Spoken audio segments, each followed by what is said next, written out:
Yeah, like Dapper Dan, like you already mentioned him, like that's a name that's often like associated with Harlem. What was your dealings like, and did the two of you like cross paths in the heyday basically, like back in the 80s? Well, we crossed paths. He was the hottest nigga making clothes. I was the hottest nigga cutting hair. Yeah. So the two of us together was a masterpiece, man. Mm-hmm. You know what I'm saying? So if you had a Dap outfit, you had to get a Denny Moe special. Anybody tell you that? You know what I'm saying? Me and him together, we were a team. Anybody coming, Mike came to him, got his clothes. He was making Mike's clothes.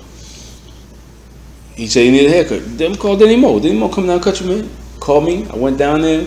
Me and Mike hit it off. I introduced Mike to his daughter's mother. What was that? You know what I'm saying? His daughter wouldn't be here right now if it wasn't for me. It's that simple.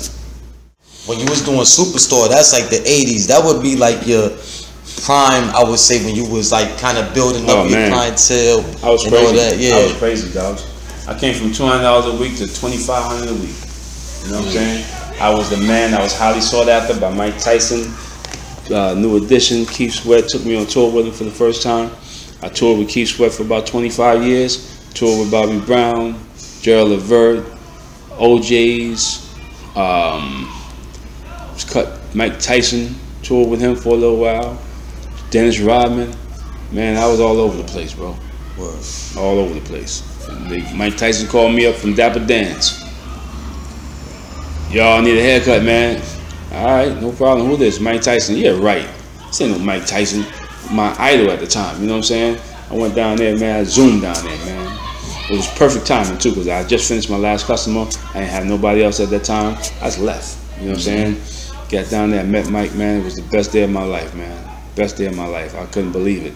And from that point on, man, I mean, I was already cutting celebrities. Yeah. But from that point on, it took to another level. Now I'm dealing with Mike Tyson. What was this year? Like, not to cut you off, but what was it this year? Just trying to. It had to be somewhere in the 90s, like 90.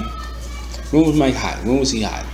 Cause he had the first run, like the 80s, the late 80s. Then he went to jail. And then he came back like 94. Well, it was in the 80s then. It had to be about 86, 87. All right, cool. Yeah. So yeah, about 85, 86, 87. He one of those.